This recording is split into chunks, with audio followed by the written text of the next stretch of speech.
ചക്കക്കുരു മുരിങ്ങയ്ക്കയും കൊണ്ട് അവിയലുണ്ടാക്കുന്നത് എങ്ങനെയാണെന്ന് നോക്കാം. ഇന്ന് ഒരു നമ്മുടെ നാടൻ വിഭവമാണ്. അപ്പോൾ ചക്കക്കുരു ഞാനിവിടെ കുറച്ച് തൊലി കളഞ്ഞിട്ട് വെള്ളത്തിലിട്ട് വെച്ചിട്ടുണ്ട്. അപ്പോൾ ചക്കക്കുരു കുറച്ച് വെള്ളത്തിലിട്ട് കുറച്ച് നേരം വെച്ചത് നന്നായിട്ട് കുതിർന്ന് കിട്ടും. അപ്പോൾ നമുക്കത് കട്ട് ചെയ്യാൻ വളരെ എളുപ്പമാണ്. അപ്പോൾ ചക്കക്കുരു ഞാൻ തോല് കളയുമ്പോൾ അതിൻ്റെ പുറമേ ഉള്ള ആ കട്ടിയുള്ള വെള്ള തോല് മാത്രമേ കളയത്തുള്ളൂ. ഈ ബ്രൗൺ കളറിൽ ഈ തോല് കളയത്തില്ല ചക്കക്കുരുവിൽ, കാരണം അതിനകത്ത് ഒരുപാട് വൈറ്റമിൻസ് ഒക്കെ അടങ്ങിയതാണ്. ഇനി രണ്ടായിട്ടൊന്ന് മുറിച്ചെടുക്കണം അവിയലുണ്ടാക്കാനായിട്ട്. അപ്പം ഞാനൊരു 2 മുരിങ്ങയ്ക്ക ഈ വലുപ്പത്തിൽ മുറിച്ചെടുത്തിട്ടുണ്ട്. 2 ഇടത്തരം മുരിങ്ങയ്ക്കയാണിത്. ആവശ്യമുള്ള പോലെ മുരിങ്ങയ്ക്കയും ചക്കക്കുരും ഒക്കെ ഉപയോഗിക്കാവുന്നതാണ്. ഇനി നമുക്ക് ഈ ചക്കക്കുരു എല്ലാം ഇതുപോലെ നീളത്തിൽ 2ആയിട്ടൊന്ന് മുറിച്ചെടുക്കാം. ഇതുപോലെ വേണം അവിയൽ വയ്ക്കാനായിട്ട് മുറിച്ചെടുക്കാനായിട്ട്. ഇത് നമ്മൾ കുക്കറിലൊന്നും വേവിക്കുന്നില്ല. കുക്കറിൽ വേവിച്ച് കഴിഞ്ഞാൽ പെട്ടെന്ന് ഉടഞ്ഞു പോകും. അപ്പോൾ അതുകൊണ്ട് ഇത് ഇങ്ങനെ തന്നെ നമ്മൾ വേവിക്കുവാണ്. 2ആയിട്ട് മുറിച്ചിട്ട് തന്നെ ചക്കക്കുരു മുരിങ്ങയ്ക്ക എല്ലാം അരിഞ്ഞ് വെച്ചിട്ടുണ്ട്. ഇനി നമുക്കിതിനൊരു അരപ്പ് തയ്യാറാക്കണം. അരപ്പ് തയ്യാറാക്കാനായിട്ട് ഞാനിപ്പോൾ മിക്സിയിലൊന്നും അരച്ചൊന്നും എടുക്കുന്നില്ല, അല്ലാതെ തന്നെ അരപ്പ് റെഡിയാക്കുവാണ്. ഒരു ചെറിയൊരു കപ്പ് തേങ്ങ എടുത്തിട്ടുണ്ട്. ഇതിപ്പോൾ ഞാൻ മിക്സിയിലൊന്നും അരയ്ക്കുന്നൊന്നുമില്ല, അല്ലാതെ തന്നെ നമ്മുടെ പൊടികളൊക്കെ ഇട്ട് കൈ കൊണ്ട് അത് എല്ലാം ഒന്ന് മിക്സ് ചെയ്തെടുക്കുന്നതേ ഉള്ളൂ. അപ്പോൾ അതിനകത്തേക്ക് ആദ്യം 1/4 ടീസ്പൂൺ മഞ്ഞൾപ്പൊടി ചേർത്ത് കൊടുക്കുവാണ്. അതുപോലെ ഒരു 1/4 ടീസ്പൂൺ ജീരകത്തിൻ്റെ പൊടി, ഒരു 1/4 ടീസ്പൂൺ മുളക് പൊടി കൂടെ ചേർത്ത് കൊടുക്കുവാണ്. ഇനി അതുപോലെ 2 അല്ലി വെളുത്തുള്ളിയും കൂടെ ചേർത്ത് കൊടുക്കണം. ഈ വെളുത്തുള്ളി ഞാൻ ഒന്ന് കല്ലിൽ വെച്ച് ചതച്ച് ഒന്ന് ചേർക്കുവാണ്. ഇതുപോലെ നന്നായിട്ട് ഒന്ന് ചതച്ചെടുത്തിട്ട് ഇതുകൂടെ നമുക്ക് ഈ തേങ്ങയിൽ ചേർത്ത് കൊടുക്കാം. ഈ ആയതുകൊണ്ടാണ് ഞാൻ 2 എണ്ണം ചേർത്തത്. ഇപ്പോൾ ചെറിയ അരിയൊക്കെ ആണെങ്കിൽ നിങ്ങളൊരു 3-4 എണ്ണം ചേർക്കണം. ഇനി നമുക്ക് ഇതെല്ലാം നന്നായിട്ടൊന്ന് മിക്സ് ചെയ്തെടുക്കാം. അപ്പോൾ കൈകൊണ്ട് തന്നെ നന്നായിട്ടൊന്ന് മിക്സ് ചെയ്യണം.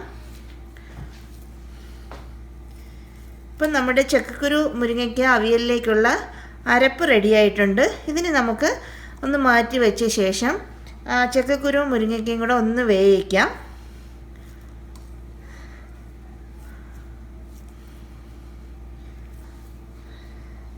ഇപ്പം ഞാൻ അവിയൽ ഉണ്ടാക്കുന്നത് ഒരു മൺചട്ടിയിലാണ്. അപ്പോൾ ആദ്യം അതിലേക്ക് ഞാൻ എടുത്ത് വെച്ചേക്കുന്ന ചക്കക്കുരു മുരിങ്ങയ്ക്കയും ചേർത്ത് കൊടുക്കുവാണ്. ഇനി ഇതിലേക്ക് കുറച്ച് ഉപ്പ് ചേർക്കണം.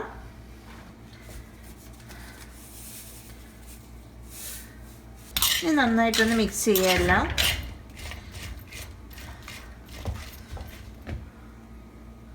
വെള്ളം ചേർക്കുവാണ്. ഒരു 1/2 കപ്പ് വെള്ളം ചേർക്കുവാണ്. കാരണം ചക്കക്കുരു ഒന്ന് നന്നായിട്ട് വേകണം. അപ്പം നമുക്ക് അതുകൊണ്ട് ഒരു 1/2 കപ്പ് വെള്ളം ചേർക്കാം.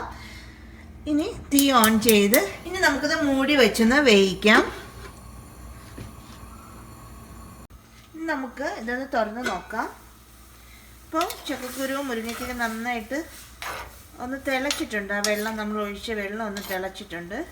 അപ്പോൾ ചെറുതായിട്ടൊന്ന് വെന്തിട്ടുണ്ട് ചക്കക്കുരു മുരിങ്ങയ്ക്ക്. ഇനി നമുക്കതിലേക്ക് ഒരു പകുതി വേവായിട്ടുണ്ട്. നമുക്കതിലേക്ക് നമ്മൾ എടുത്തു വെച്ചേക്കുന്ന അരപ്പ് ചേർത്ത് കൊടുക്കണം. ഇനി നമ്മൾ വെള്ളമൊന്നും ഒഴിക്കണ്ട, കാരണം ആ വെള്ളത്തിൽ തന്നെ അതങ്ങ് വേകും. കുറച്ച് കറിവേപ്പിലയും കൂടെ നമുക്ക് ചേർത്ത് കൊടുക്കാം. ഇനി നന്നായിട്ടൊന്ന് ഇതെല്ലാം ഒന്ന് യോജിപ്പിക്കാം.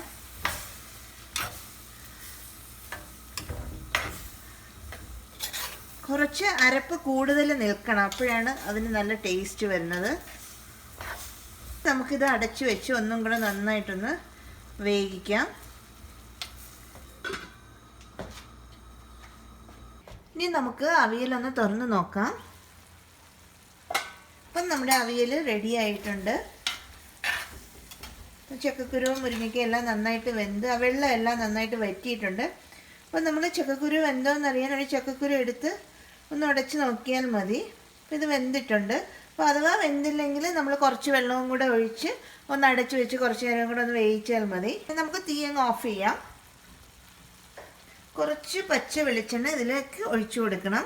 അപ്പോൾ ഒരു ടീസ്പൂൺ പച്ച വെളിച്ചെണ്ണ ഞാൻ ഇതിലേക്ക് ഒഴിച്ചു കൊടുക്കുകയാണ്.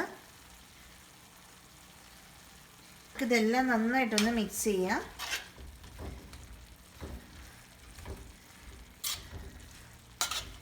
അപ്പം നമ്മുടെ ചക്കക്കുരു മുരിങ്ങയ്ക്ക അവിയൽ വളരെ എളുപ്പത്തിൽ തന്നെ തയ്യാറാക്കി എടുത്തിട്ടുണ്ട്. അപ്പോൾ നിങ്ങളെല്ലാവരും ഇത് ട്രൈ ചെയ്ത് നോക്കുക.